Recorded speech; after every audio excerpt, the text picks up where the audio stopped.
କିଏ ଚାହା ପିଇବା ଯାଉଛନ୍ତି ନା ନାଇଁ କୁଆଡେ ମୁଁ ଯାଉଛନ୍ତି? ଘରକୁ ଯାଉଛି। ଘରକୁ ଚାହା ପିଇକି ଆସିଲେ? ନାଇଁ ନାଇଁ ପୁଅ ଡାକିକି ଛାଡିବାକୁ ଯାଇଥିଲି। ଆଚ୍ଛା, ହଁ ତ ଆଗକୁ ଇଲେକ୍ସନ ଟା ଆଉଛି, କାହାକୁ ମୂଲ୍ୟାୟନ ଭୋଟ ଟା କାହାକୁ ଦେବେ ସ୍ଥିର କରିଛନ୍ତି? ହଁ କାହାକୁ ଦେବେ? ନବୀନ ଗୁଡା ନବୀନ ପଟ୍ଟନାୟକ ଦେବେ ହଁ ନା ପ୍ରଶାନ୍ତ ଦେବେ?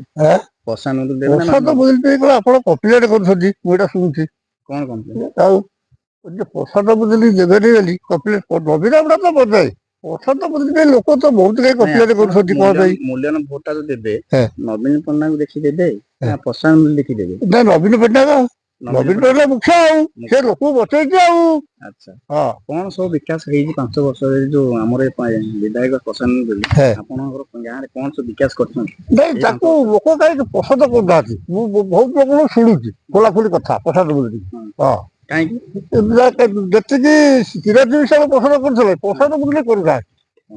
ଆପଣ ଚିନ୍ତା କରିବେ କାହିଁ କରୁନାହାନ୍ତି? ଆଉ ମୁଁ ପଚାରିଲି ମତେ ଟିକେ ଆପଣ କହିଥାନ୍ତୁ। ପସନ୍ଦ କଣ ପାଇଁ କରୁନାହାନ୍ତି? ପସନ୍ଦ କଣ ପାଇଁ କରୁନାହାନ୍ତି? କଣ ଜାଣିଛ? ପ୍ରସାଦ ବୁଝିଲି ଯୋଗ୍ୟତା ନୁହଁ ବୋଲି ଆମେ ସମସ୍ତେ କହୁଛୁ। ନାଇଁ, ଆଜ୍ଞା ପ୍ରଶାନ୍ତ ବୋଲି କାହିଁକି ପସନ୍ଦ କରୁନାହାନ୍ତି? କାହିଁକି ପସନ୍ଦ କରୁନାହାନ୍ତି ଲୋକ?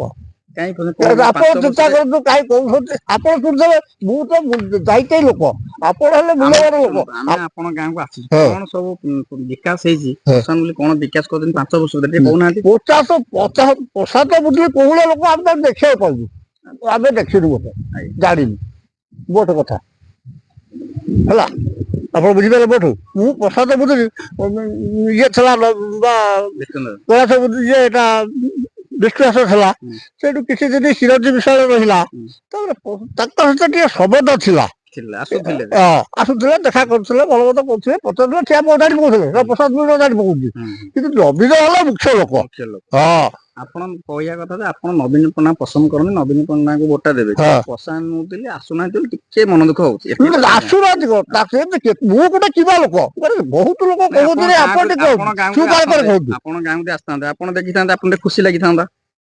ସେଇଆ ନାଇଁ ତ? ମୁଁ କହୁଛି ସେଟା ମୁଁ କହୁଥିଲି ଆପଣ ଭାବୁଥିଲେ। ନାଇଁ, ଆପଣ ଚିନ୍ତା କରନ୍ତୁ ଯେ ପ୍ରକୃତ ପ୍ରସାଦ ବୁଝିଲି ଲୋକ ଭଲ କହୁଛନ୍ତି କି? ଏଇଟା ସେଇଟା ଆପଣ ଚିନ୍ତା ସେଇଟା କରନ୍ତୁ। ଆପଣ କହିବେ, ଆପଣଙ୍କ ଗାଁକୁ ଆମେ ଯେହେତୁ ଆଇଛୁ, ହଁ ଆପଣ କହିବେ କେମିତି ଆସୁଛନ୍ତି କି ନ ଆସୁଛନ୍ତି। ଏଇଟା ତ ମୁଁ ବଡ କଥା ନୁହଁ।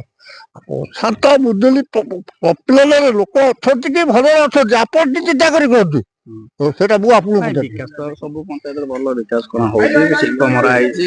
ଆପଣ ସବୁ ହବ ଯେ ପ୍ରଶାନ୍ତ ବୁଝୁଲି ଆମେ ଶୁଣୁଛୁ ଯୋଉ ଲୋକ ପଦ କୂଳରେ ଠିଆ ହେଇଥିଲା, ଆଜ୍ଞା, ଯୋଉ ଲୋକ ପଦ ପ୍ରଶାନ୍ତ ବୁଝିଲି ଯୋଉ ଲୋକ ଆଗରୁ ସମର୍ଥନ କରିଥିଲେ ଯେ ଆସନ୍ତାକୁ ସେ ଲୋକକୁ ଦବୁ ବୋଲିକିରି ଭୋଟ, ସେ ଲୋକକୁ ଟିକେଟ ରଦିଆ ହେଇକି ପ୍ରସାଦ ବୁଝିଲି କାହିଁ ଦିଆହେଲା? ସେ ଲୋକଟା ତ ଅବଶ୍ୟ ତମ ହାତରେ କର୍ମଚାରୀ ଥିଲା ତାଙ୍କ ଗାଡିରେ, ସେ ଲୋକକୁ କାହିଁ ଦିଆଗଲା?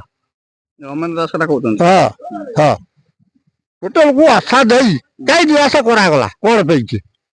ହଁ ଆପଣ କହୁଛନ୍ତି ଯେ ଅମେନ୍ଦ୍ର ଦାସ ଯଦି ଟିକେଟ ଦେଇଥିଲେ ଭଲ ଭଲ ସେଇଟା ମୁଁ ତ ସାମାନ୍ୟ ଗୋରୁ ଚଳେଇବା ଲୋକ, ମୁଁ ଯୋଉଟା କହୁଛି ଆପଣ ଟିକେ ଚିନ୍ତା କରନ୍ତୁ ଯେ ଗୋଟେ ଲୋକକୁ ଆଶ୍ରା ଦେଇ ପୁଣି ବର୍ତ୍ତମାନ ନିରାଶ କାହିଁ କରାଗଲା? ବର୍ତ୍ତମାନ ଯେ କାର୍ଯ୍ୟ କରି ଢୁଅ ବୋଲିକିରି ଲୋକ କଣ କପିଲେ ଯାହା ନାହିଁ କଲୁଣି ବିଶ୍ୱାସ କେତେ ବର୍ଷ ରହିଲା ଏମଏଲଏ? ତାହେଲେ ଏବେ ସ୍ଥିର କରିଛନ୍ତି ନବୀନ ପଟ୍ଟନାୟକ ଭୋଟଟା ଦେବେ? ହଁ ନା କଣ? ନବୀନକୁ ଭୋଟ ଆମେ ଦେବାର କଥା ଦବୁ, ନବୀନ ଯାହାକୁ କହିବ ଦବୁ, ଆମେ ତାକୁ ଦବୁ। କିନ୍ତୁ କଥାଟା ଏ ହେଲା କଥା ବୁଝିପାରୁଛ ଆପଣଙ୍କ କଥା ବୁଝିପାରୁଛୁ ମୋ କହିବା କଥା। ହଁ ବର୍ତ୍ତମାନ ସେ ନବୀନ ଆମ କଟେଇଛି ଆଉ ଲୋକକୁ ଆଉ କେତେ ଦିନ ଚାଉଳ ବନ୍ଦ ହେଇଗଲା ନବୀନ ଲୋକ ହାହାକାର ହେଇଗଲେ। ହଁ ନବୀନ ଥବା ଦେଇ କିନ୍ତୁ ଭୋଟଟା ପାଉଥିବ। ହଁ କିନ୍ତୁ ନବୀନକୁ ମୁଁ ଦେଖିଛି ନା ମୁଁ ତାପରେ ବସିବା ଲୋକ?